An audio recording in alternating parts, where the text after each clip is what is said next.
Frères et sœurs, traversons ce temps avec courage, les yeux tournés vers le ciel, sans nous décourager. Je voudrais vous parler ce matin d'une femme qui n'avait plus les yeux tournés vers le ciel, qui était certainement très découragée, et puis le Seigneur est passé. Le Seigneur est passé par là. Alors, ça se trouve dans l'Évangile selon Luc.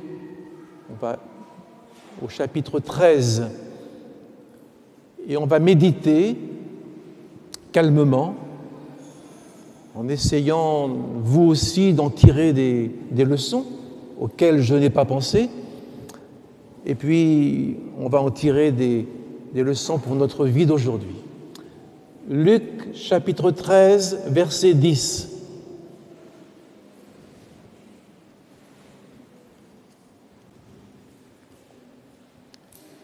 Luc 13, verset 10, Jésus enseignait dans une des synagogues le jour du sabbat. Et voici, il y avait là une femme possédée d'un esprit qui la rendait infirme depuis 18 ans. Elle était courbée et ne pouvait pas du tout se redresser. Lorsqu'il la vit, Jésus lui adressa la parole et lui dit « Femme, tu es délivrée de ton infirmité »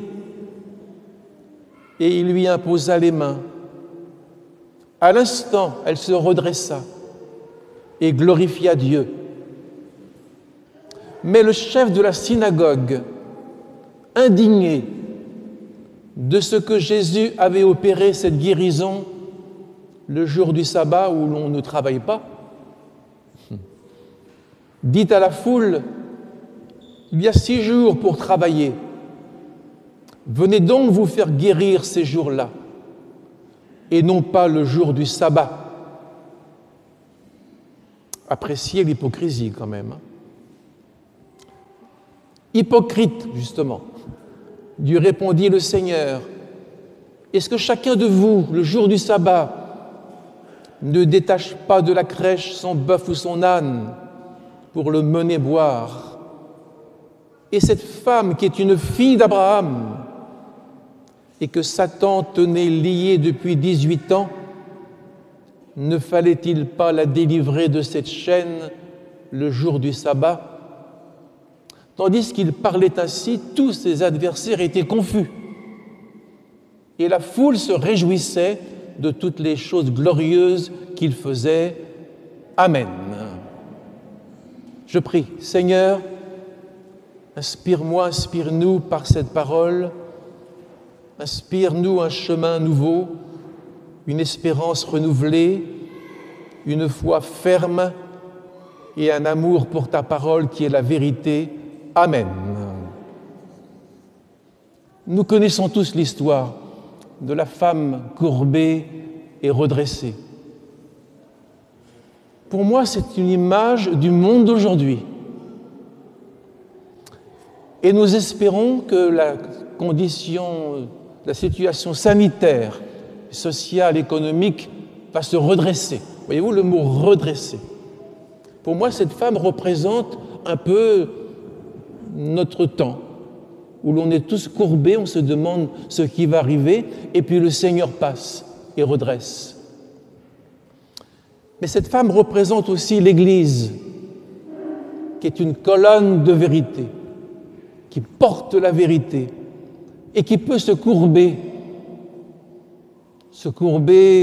par ses faiblesses, se courber aussi par les tempêtes de l'existence qu'elle traverse, jusqu'à ne plus pouvoir se redresser. Ça peut être l'Église qui se courbe et qui n'avance plus, qui peut-être même abandonne le combat de l'Évangile et le Sauveur. Cette femme peut représenter notre humanité, l'Église, mais d'abord, restons avec nous-mêmes. On va parler de nous, de vous. On va parler de chacun. Il y a dans l'Ecclésiaste un petit verset qui dit, c'est un livre plein de sagesse, ce qui est courbé, qui peut le redresser? C'est vrai, quand un morceau de fer est courbé, on ne peut pas le redresser. Il y a donc des impossibilités. Ce qui est courbé, c'est une impossibilité. Mais il y a le Seigneur. Et cette femme qui est courbée, on ne peut pas espérer grand-chose pour elle, mais il y a le miracle inattendu ou attendu du Seigneur. Regardons cette femme et regardons-nous dans le miroir de l'Écriture. Depuis pas mal de mois, nous parlons du confinement. N'oublions pas ceux qui sont confinés toutes les années et tous les jours, dans une vie difficile, dans des souffrances, des solitudes, des exclusions, des abandons d'enfants, de maris. Il y a des gens qui sont confinés, qui sont repliés, parce que la vie les a bousculés. Comme cette femme dans l'infirmité, la souffrance, depuis 18 ans, jour et nuit, elle est confinée dans une souffrance qu'elle ne peut pas partager. Mais qui a fait ça? Ce n'est pas un démon. Elle a un esprit qui la rend infirme. Littéralement, mot à mot, elle a un esprit de faiblesse qui la diminue. S'il y avait un démon, je pense que la femme se serait agitée, elle aurait crié. Et Jésus, dans cette histoire, ne chasse pas un démon, mais il rétablit quelque chose qui s'est cassé en elle. Oui, littéralement, elle a un esprit faible.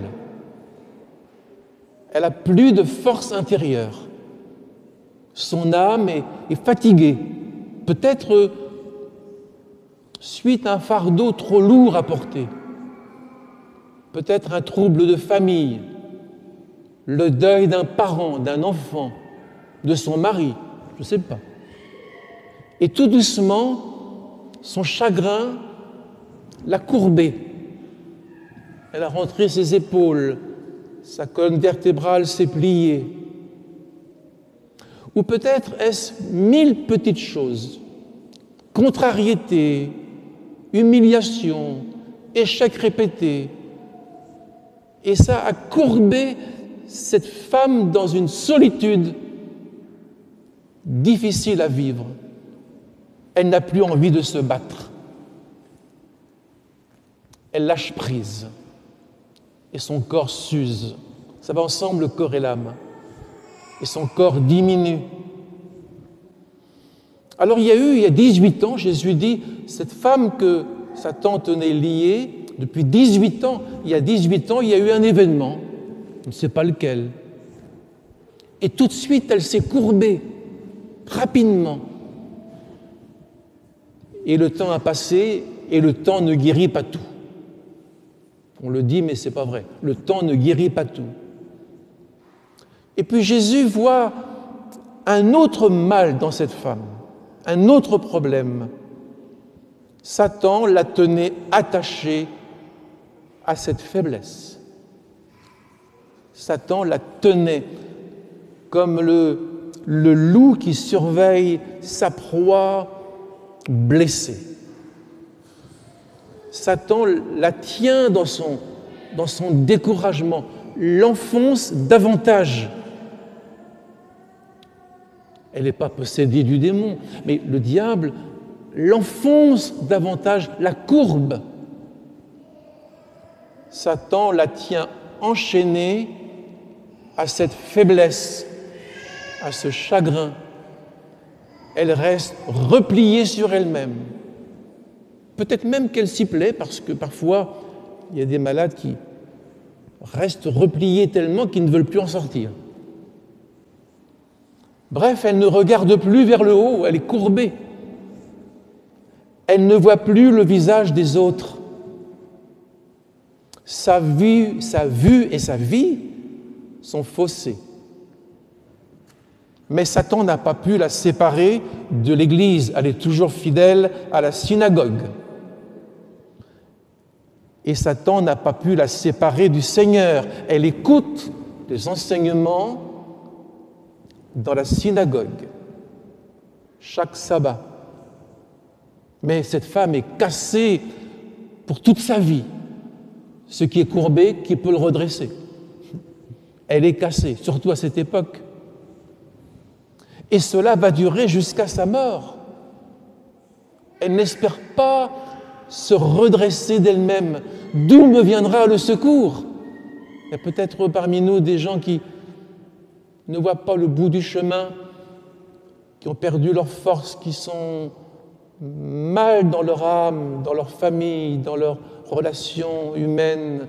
Ils ont été blessés à mort. Quelle misère! On devait s'habituer à la voir cassée en deux. Vous savez, parfois, il y a tellement de souffrances qu'on ne voit plus les souffrances. Des gens qui souffrent toujours, on ne voit plus leurs souffrances. Et un jour, quelqu'un me disait, elle est habituée à souffrir. On n'est pas habitué à souffrir. La souffrance, c'est toujours nouveau, chaque jour. Ce qui m'étonne, c'est que cette femme, elle devait savoir que Jésus guérissait les malades, qu'il relevait les infirmes, et elle ne s'approche pas de lui, elle ne le prie pas. Peut-être a-t-elle des doutes à force de souffrir. Ce qui m'étonne aussi, c'est que personne n'a été chercher Jésus pour elle en disant « Prends courage, le Maître t'appelle », comme avec Bartimée. « Prends courage, le Maître t'appelle ». Ce qui m'étonne, c'est que elle écoute dans la synagogue Jésus qui prêche et ne crie pas. On ne crie pas dans une église, mais bon, cette femme est quand même très mal. Elle ne crie pas « Jésus, aie pitié de moi ». Croit-elle que les paroles de Jésus sont pour elle personnellement, et parfois on pense que c'est pour les autres. On se sent plus concerné. Mais Jésus n'oublie personne. Mais Jésus voit son effort pour venir dans la maison de prière. Il voit nos efforts ce matin et tous les dimanches pour venir et s'occuper de la maison de Dieu, c'est-à-dire des frères et des sœurs. Elle, dans la synagogue, elle ne voit personne. Elle est courbée. Elle est cachée par les gens, cachée par les grands apôtres. Elle est cachée par les hommes forts. On ne la voit pas, elle est derrière. Elle ne voit personne puisqu'elle ne regarde que ses pieds. Elle est recroquevillée, elle est diminuée, elle est humiliée. Qui la remarque? Parfois, dans les églises, des gens ne sont pas vus, ne sont pas entendus, ne sont pas remarqués, ne sont pas inaperçus, n'existent pas. Qui la voit? Jésus l'a vue. Et en prêchant, Jésus a vu cette femme qui était invisible, courbée, cachée derrière tout le monde. Et lorsqu'il l'a vue, le Seigneur lui a parlé. Nous sommes vus par le Seigneur. Jusque dans la vallée de la mort, nous sommes vus par le Seigneur. Dans les secrets de nos cœurs, de nos familles, de nos couples, de nos maisons, le Seigneur nous voit. Et Jésus dira à toute cette assistance nombreuse, il dira « Cette fille d'Abraham que Satan tenait liée, cette fille d'Abraham, il la connaît. Fille d'Abraham, ça veut dire cette femme qui a la foi d'Abraham. C'est-à-dire, elle espère quand il n'y a plus rien à espérer, comme Abraham, qui a 98 ans, espère encore être papa. Il n'y a plus rien à espérer. Mais il espère quand même. C'est de la folie. Avec Dieu, rien n'est de la folie. Et cette femme, au fond de son cœur, personne ne l'a vue. Elle espère alors qu'il n'y a rien à espérer. Le Seigneur l'honore en disant « cette fille d'Abraham ». Le Seigneur l'encourage devant tous. Il faut des paroles d'encouragement, de reconnaissance. Évidemment, elle a dû chanter le psaume 145 et 146. Le Seigneur soutient ceux qui tombent. Le Seigneur redresse ceux qui sont courbés. Elle connaît les psaumes par cœur. Elle a dû le chanter, mais elle a dû dire « c'est pas pour moi, c'est plus pour moi, à mon âge ». Elle croit pour les autres. « Femme, dit le Seigneur, l'ayant vue, femme, tu es délivrée de ton infirmité, de ta faiblesse, pas du démon, de ta faiblesse. » Et la foi vient. Je vous rappelle que la foi vient quand on entend la parole de Jésus. Il y a dans les paroles de Jésus une force qui nous attire, qui nous aspire jusqu'à lui, la force de la foi. En écoutant la parole, je me suis converti, seul, avec ma Bible. Et avec l'Église, bien sûr. Tu es délivré, parole, promesse personnelle. Il faut que dans les églises, on entende, non pas du spectacle, mais on entende des paroles qui touchent notre vie personnelle. Des paroles qui recroisent, qui croisent notre vie quotidienne. Tu es délivré, c'est fait. Et pourtant, il est toujours courbé. C'est accompli. Il y a des choses que je crois qui ne sont pas encore là, mais que je crois pour demain. Demain, je ressusciterai, ce n'est pas encore là. Et elle a reçu cette parole en plein cœur. Tu es délivré de ton infirmité, de ta faiblesse. Et ce n'est pas encore là, elle reste courbée. Alors Jésus se déplace et lui impose les mains. Ce qui veut dire, il la prend en main. Il l'arrache de la destruction de sa vie. Comme le berger détache sa brebis, prise peut-être dans un piège. Le Seigneur, là, il nous dit, la foi, c'est savoir que nous sommes dans les mains de Jésus. Avec nos maladies, nos peines et nos inquiétudes, nous sommes dans les mains de Jésus pour nos enfants. Il lui impose, quand on nous impose, c'est-à-dire qu'on nous donne de force, il lui impose ses mains, sa paix. Il lui impose un secours. Je te secours. Je viens à toi. La foi, c'est saisir la main tendue de Jésus, saisir la grâce, la gratuité, l'amour débordant de Jésus. Elle aurait pu se méfier, ne me touche pas, elle est toujours courbée. Elle n'a encore rien vu, rien ressenti, elle est toujours courbée. Mais le Seigneur peut faire le miracle que personne ne peut faire. Redresser votre vie. À la fin, je vais prier pour ça. Pour que ceux qui sont peut-être pliés, malheureux, se redressent. Jésus nous redressera un jour dans la résurrection. Vous savez qu'autrefois, on ne disait pas résurrection, on disait se relever, se redresser. C'est ça la résurrection. Jésus nous redressera. Elle avait essayé, elle ne pouvait plus. Elle avait essayé, elle n'y arrivait pas. Et le Seigneur, en un instant, sans séance de kiné, après 18 ans, il la redresse. Dans l'Évangile, je termine par là, il est dit, elle fut redressée. Par qui? Par quelqu'un, pas d'elle-même. Le Seigneur l'a relevée. Par la puissance de sa parole. Mais c'est la trajectoire de notre vie. Passer des choses d'en bas vers les choses d'en haut. détourner nos regards des choses passagères, terrestres, pour porter nos regards vers les choses éternelles, célestes. Amen. C'est la trajectoire de notre vie. Du haut, du bas, vers le haut. Pour le Christ, ce fut le contraire, du haut en bas.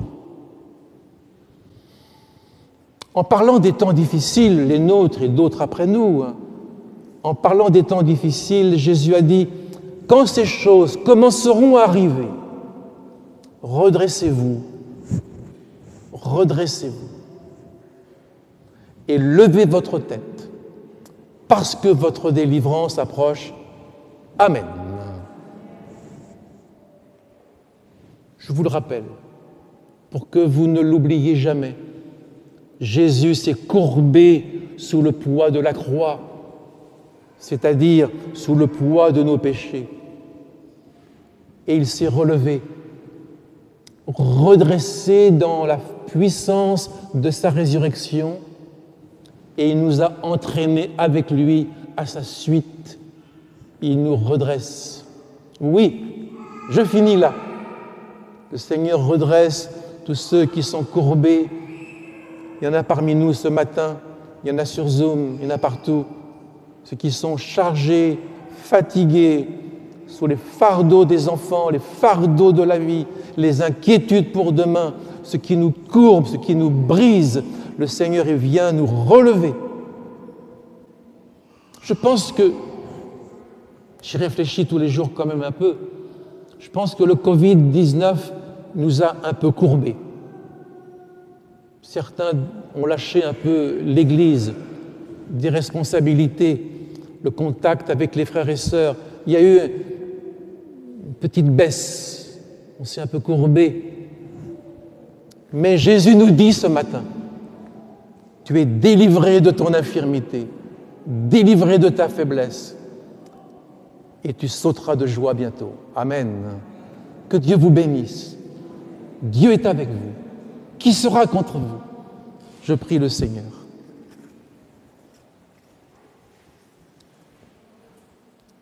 Nous t'attendons, Seigneur, dans le chemin de tes délivrances. Nous t'attendons parce que nous voulons relever les yeux, relever la tête. Trop de choses nous attristent, voilent notre regard. Nous voulons voir Jésus ce matin se lever parmi nous et nous relever. Seigneur, touche tous les frères et sœurs qui ont été attristés, peinés, arrêtés. Touche-les, touche leurs enfants, touche toute l'Église et toutes les situations graves de notre monde. Seigneur, nous t'appelons au secours. Amen.